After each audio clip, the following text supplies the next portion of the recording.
हमारी आज की कहानी का शीर्षक है दिन भर करती ही क्या हो। सुबह 5 बजे अलार्म बजा। सौम्या आज बेमन से उठी। उसका अंग अंग दर्द कर रहा था। 2 मिनट और लेट जाती हूँ। ऐसे टाल मटोल करते 20-25 मिनट और निकल गए। आखिर 5:30 पर तो उठना ही पड़ा। अलसाई आंखों को खोला और बाथरूम में जाकर फ्रेश हो आई। फिर फटाफट किचन में गई। एक बर्नर पर पानी चढ़ाया, सास को गर्म पानी दिया, फिर सब्जियों को फ्रिज से निकाला। क्या बनाऊं, कल इसके लिए सोच नहीं पाई थी। कल अचानक से पास में रह रहा मामी सास का परिवार आ गया। डिनर भी यही था। रात को वो देर तक बैठे, फिर उनके जाने में देर हो गई और फिर सोने में और सुबह आंख खुलने में। भरवा करेला बना लेती हूँ, ये सोचते ही लग गई करेला काटने में। सास आराम से गर्म पानी घूंट घूंट कर पी रही थी। मन में तो आया कह दे, माँ जी आप सब्जी काट दे तो मेरी मदद हो जाएगी, पर हिम्मत नहीं हुई।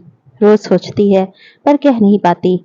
शादी को 8 साल होने को जा रहे हैं, पर आज तक कहने की हिम्मत नहीं जुटा पाई। सौम्या के आते ही सास ने किचन से संन्यास ले लिया था। फटाफट सौम्या ने करेला काट कर भरवा करेला बना लिया। इतने में बच्चों को उठाने का वक्त हो गया। एक तरफ सब्जी, दूसरे बर्नर पर चाय, तीसरे पर दूध चढ़ाकर बच्चों को उठाने चल दी। छोटे बच्चों को उठाना भी बड़ी मुश्किल का काम है। उन्हें सहलाओ, लाड प्यार कर दिखाओ, गोदी में बिठाकर पुचकारो, तब जाकर उठते हैं। उसमें भी 10 से 15 मिनट लग जाते हैं। मम्मी आज दूध नहीं पीना, आप पिला दो तो पी लूंगी। मन तो करता है अपने बच्चों को अपने हाथों से खिलाऊं, पर अभी बिल्कुल भी टाइम नहीं है। छोटी अपने आप पियो, मुझे और भी काम है। सौम्या ने यूं ही बनावटी गुस्से में कहा। कभी कभी लगता है मैं अपने बच्चों को टाइम नहीं दे पाती, अब क्या करूं। सौम्या ने फटाफट पराठे सेके और दोनों बच्चों को तैयार करके टिफिन पैक कर दिया। अरे मम्मी पानी की बोतल। हाँ वो तो यहीं रह गई। हड़बड़ी में सौम्या ने वो भी भर दी। 2 मिनट भी देर हो जाए तो बस रुकती नहीं है। फिर बच्चों को स्कूटी से इतना दूर छोड़ने जाओ। सौम्या चाय। ससुर जी अखबार का पन्ना पलटते हुए बोले। जैसे तैसे चाय दी और बैग लेकर दौड़ी। बच्चों को बस में बैठाकर बोझिल कदमों से घर आते हुए पार्क में टहल रही औरतों को देखकर उसका भी मन हुआ कि वो भी सुबह की ताजा ताजा हवा में टहले। पर अभी उसे अमित का टिफिन पैक करना था, नाश्ता बनाना था। घर आकर उसने रोज की तरह सास ससुर पति के लिए नाश्ता बनाया। फिर सारे बिस्तर समेटे, यहाँ वहाँ पड़े कपड़े उठाए, वॉशिंग मशीन में कपड़े लगाए, किचन के दूध दही के बर्तनों को खाली किया। अभी उसने तसल्ली से बैठकर चाय भी नहीं पी कि तभी खबर मिली कि आज मेड नहीं आएगी। उसकी तबीयत ठीक नहीं है। घर का काम निपटाने में वक्त लग गया। लंच बनाया। लंच का काम निपटा था कि बच्चों को लाने का वक्त हो गया। तनु 12:30 बजे स्कूल से आती है, उसे लेकर आई।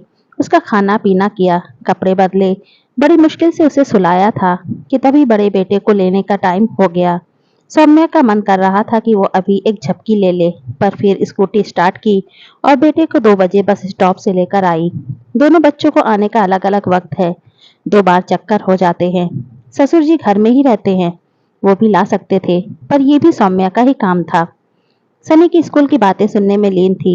उसे खाना दिया था कि तनु शोर शराबे से उठ गई। फिर उसे बहलाने में लग गई। सौम्या 4 बज गए, चाय का टाइम हो गया, बना दो। सौम्या की सास ने कहा। सौम्या तेज कदमों से किचन में दौड़ी और चाय चढ़ा दी। अपनी भी चाय का कप लेकर कमरे में आई। दोनों बच्चों की डायरी चेक की, उन्हें होमवर्क कराया। तनु का डिक्टेशन था, उसे स्पेलिंग याद करवाई। सनी के कल ग्रामर का टेस्ट था, उसे समझाया। इसी में 6 बज गए। सास ससुर जल्दी खाना खा लेते हैं। एक बर्नर पर सब्जी चढ़ाई तो दूसरे पर बच्चों के लिए दूध। सीटी बजते ही आटा मला, बच्चों को दूध देकर तैयार किया और दोनों को ट्यूशन क्लास छोड़कर आई। घर वापस आकर सास ससुर को खाना परोसा। फिर बच्चों को लाने का वक्त हो गया। शाम को पार्क में चहलकदमी करती औरतों को देखकर उसका भी मन करता वो भी कुछ देर यहाँ रुके, सबसे बात करे। लेकिन अमित के ऑफिस से आने का वक्त हो जाता है। जाते ही चाय चढ़ा दी।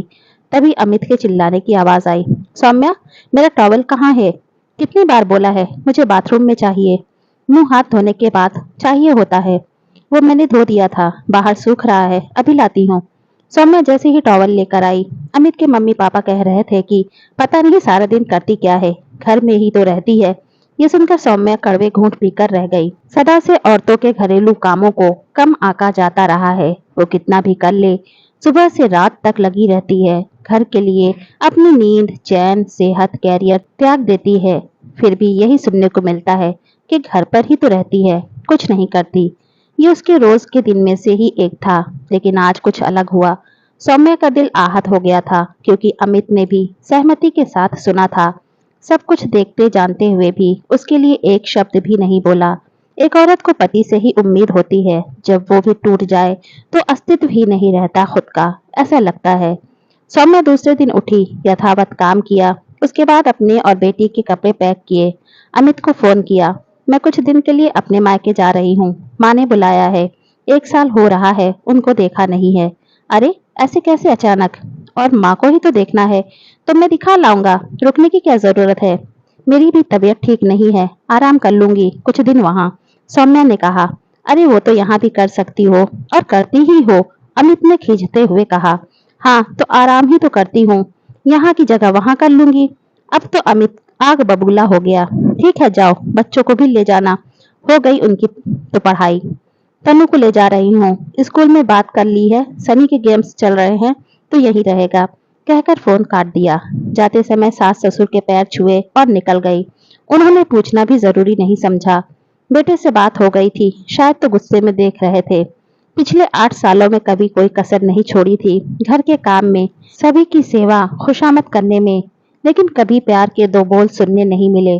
कभी पलट के नहीं बोला, न आज हिम्मत थी, सो चुपचाप चली गई। इधर फिर सुबह हुई, अमित लेट उठा, बेटे का भी स्कूल छूट गया। किचन में आया तो माँ ने चाय बड़ी मुश्किल से बनाई, नाश्ता बाहर किया और घर में भी सबको दे गया। जैसे तैसे सुबह का निपटा तो दोपहर के खाने की चिंता सास को सताने लगी। कहाँ तो मुंह से निकलते ही हर चीज हाजिर हो जाती थी, और अब दाल रोटी भी नहीं बन पा रही। दाल चावल बना लिए, वही सबने खाया। शाम को चाय, फिर डिनर, सो हालत तो खराब हो गई सासू माँ की। उस पर कपड़े, साफ सफाई से लेके हजारों काम घर में दिखने लगे, उसी घर में जिसमें कोई काम नहीं था सौम्या के लिए। दूसरे दिन ससुर को छोड़ने जाना था, बेटे को स्कूल, और फिर लेने, जो उनको पहाड़ सा काम लग रहा था। बात बात पर सौम्या का नाम चिल्लाते सभी फिर शांत हो जाते। 2 दिन बीत चुके थे। तीसरे दिन अमित शाम को लौटा तो मम्मी पापा के ही पास बैठ गया। पापा ने कहा, क्या हुआ बेटा? कोई काम ठीक से नहीं हो रहा है, न टाइम से उठ पा रहा, न सो पा रहा, न ही पेट भर खा पा रहा हूँ। ऑफिस का काम भी पेंडिंग है, उधर बेटे के स्कूल से नोटिस आई है, होमवर्क नहीं हुआ है। हमारा भी यही हाल है, न जाने बहू कब आएगी। सौम्या के 2 दिन न रहने से हमारी ये हालत हो गई है, और हम कहते हैं वो करती क्या है? अमित की आंखें भर आई थी। हाँ बेटा, बहू ने घर ऐसे संभाला था जैसे लगता था अपने आप ही सब हो रहा है।